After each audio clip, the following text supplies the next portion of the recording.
Bem-vindos ao nosso canal. Hoje vamos ter histórias de tirar o sono. Muito obrigado aos inscritos e se você ainda não se inscreveu no canal, inscreva-se. E ative as notificações para receber os próximos vídeos. Não se esqueça também de deixar seus comentários e compartilhar essas histórias com seus amigos. Pegue seu pacote de jujubas e seu copo de chamate e vamos desvendar juntos essa história empolgante. Vamos juntos pela escuridão.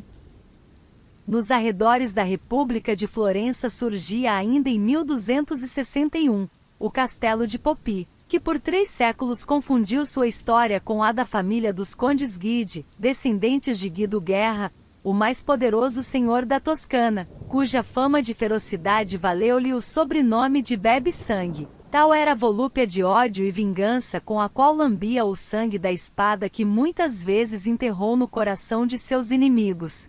Aliás, os Guide foram colocados no inferno por Dante em sua Divina Comédia. As duas famílias, a dos Poppi e a dos Guide, fundiram-se diversas vezes em núpcias e batizados, de maneira que suas crônicas, aliás, trágicas, misturam-se através do tempo, permanecendo, todavia, mais viva e mais trágica a dos Poppi, com seu formidável castelo medieval reunido por subterrâneos à mansão dos Guide, que como esta última, não pôde resistir tão bem à ação dos séculos. Hoje, quer de um quer de outro castelo, só permanece um torreão quadrado, que os camponeses costumam chamar a Torre do Diabo, pelas lendas que a ela se ligam desde os longínquos tempos dos senhores de Poppi. A viúva de um conde Guide chamada Matelda, jovem e magnífica mulher, de olhos verdes e madeixas negras, permanece ainda hoje na memória dos habitantes da região como maldita feiticeira,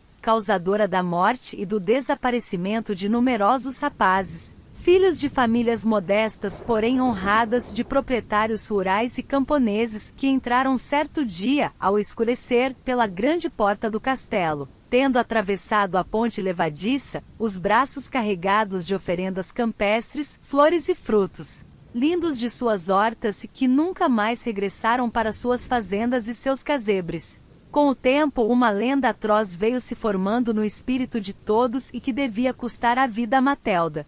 Ela fora a odiosa bruxa de olhos verdes, que nas manhãs luminosas, nas tardes ensolaradas, aparecia de súbito, sob as vestes de uma camponesa, a trabalhar valentemente ao lado dos camponeses. Matelda por Noé Bordignon. Irresistível sereia sabia seduzir os jovens com palavras mansas, enquanto ajudava a despir a vinha dos cachos de uva roxa, ou amarrar, com tiras de capim seco, os feixes de trigo dourado. Sou a mucama da senhora do castelo. Vim trabalhar hoje porque preciso apanhar sol. Vem ter comigo à noite? Dar-te-ei um amuleto feito com os cachos dela e nunca o teu gado terá peste. Podes entrar pela porta grande, dizendo que trazes hortaliças e flores para a condessa. O incauto acreditava.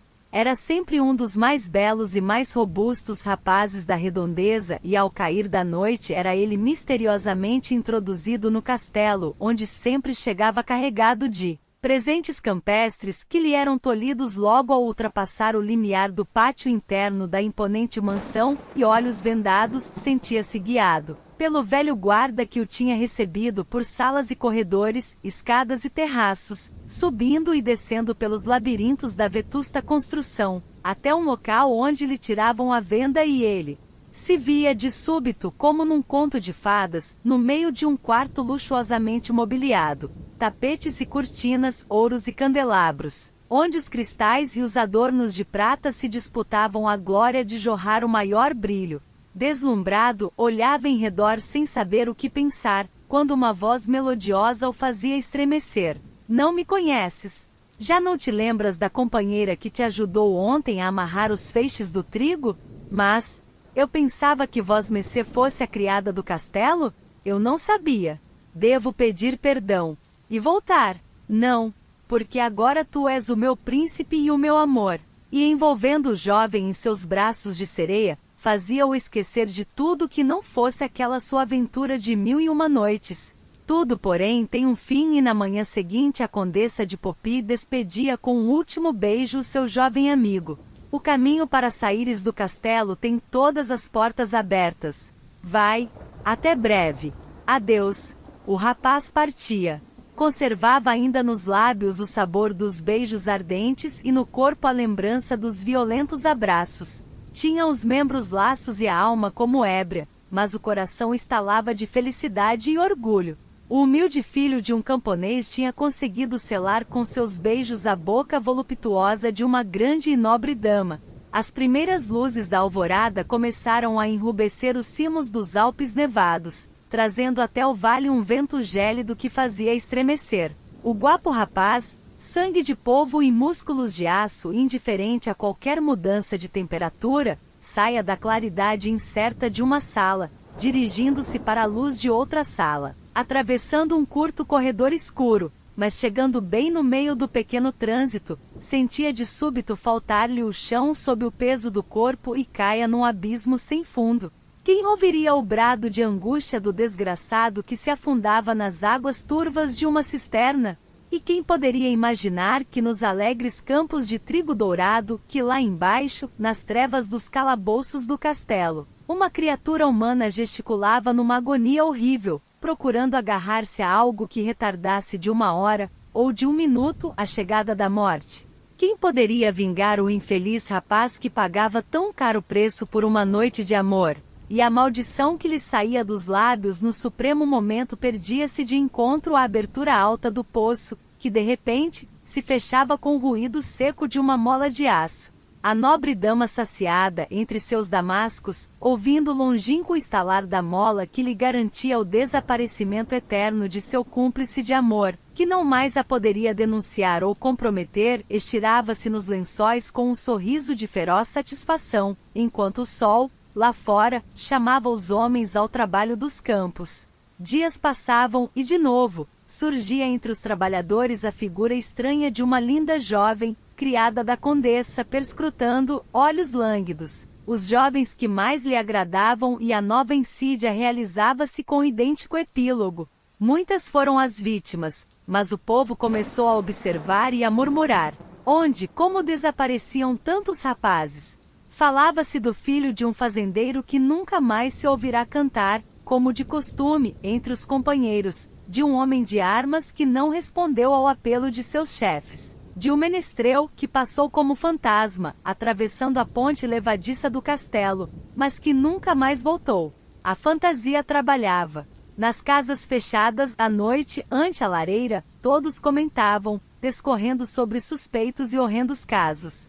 Eram tempos cheios de temores e de covardia. Uma palavra, um mote não podia ressuscitar mortos, mas podia condenar à tortura muitos inventos. Talvez a linda castelã guardasse junto a si, com as suaves e douradas cadeias do amor, os favoritos da fortuna? Sim, mas por que nenhum deles dava mais sinal de vida? De uma feita desapareceu um rapazinho de apenas 18 anos. Trabalhava também nas vinhas de seu pai. Era o Benjamim da aldeia. Onde estaria ele?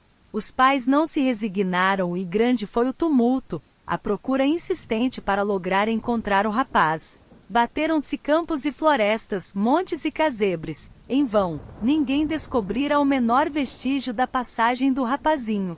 Nada se encontrara pelas estradas que de Popi se comunicam pelo mundo fora. Eis, porém, que alguém deu uma ideia que fez nascer suspeitas. Não teria ele sido chamado para ir ao castelo? E depois, quem o viu mais sair vivo? Ninguém? Os ânimos exaltaram-se. Todo mundo sabia que a senhora de Popi era perversa e terrível, mas assim não podia continuar, era mister vingar aquele morto, quase uma criança ainda, o Benjamim da aldeia. Muitos camponeses armaram-se. Os sinos tocaram a reunir todo o povoado dos montes e do vale acudiu, e no momento encheram-se as ruas, as praças e as estradas de uma multidão hostil e ameaçadora que marchava em silêncio, feições carregadas, rumo ao castelo e suas torres. Os homens de armas, defensores da vetusta mansão, encerrados em seu nicho de pedra como fortalezas, não seriam bastante numerosos que pudessem amedrontar aquela avalanche humana cheia de ódio e furor, e a surpresa do assalto que encerrou logo o castelo como num círculo de ferro, não permitia mais pedir auxílio nem ajuda a ninguém de fora. A batalha foi áspera entre os poucos armeiros e a multidão que avançava decidida e audaz. Saltaram a torrente que rodeava o castelo e as pesadas portas de carvalho e ferro cederam sob o ímpeto dos machados, das foices e das enxadas. O povo arremessou-se, cego de ira pelos pátios, as escadarias, os corredores e salas e agarraram, enfim, a condessa que se tinha refugiado na capela. Mata! Mata! Gritavam alucinados, mas não, a morte seria pena demasiado suave para a mulher soberba e encantadora que havia sacrificado tanta mocidade. Não matem logo. Esperem. Esperem. Deve morrer aos poucos. Que morra de fome. Sim, morrerá de fome. Por cruel ironia, a prisioneira foi arrastada e fechada no calabouço da Torre dos Mantimentos. Os berros da infeliz, sepultada viva, duraram dias e noites, acabando num gemido surdo, e a Torre dos Mantimentos foi chamada depois a Torre da Fome. Assim findou a triste existência de uma criatura linda e sedutora, que poderia ter sido boa, caridosa e humilde, e má na distribuição dos dons que havia recebido de nosso Pai Celeste. Surgiram depois artistas e poetas para tirar enredos e lendas, ricos de harmonias e de horrores, assim como peregrinos de todas as partes do mundo, para visitarem o vasto castelo tão cheio de graça e majestade, que foi, no entanto, quadro e moldura de tão hediondos crimes.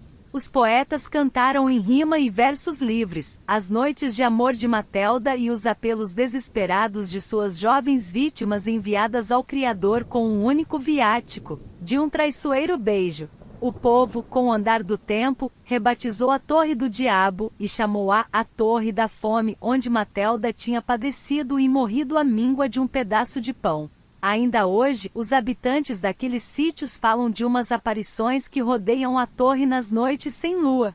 É o fantasma de uma mulher perseguida por demônios que a deixam sempre cair do alto da torre embaixo, como a terrível condessa fizera com os seus cúmplices de uma só noite de amor.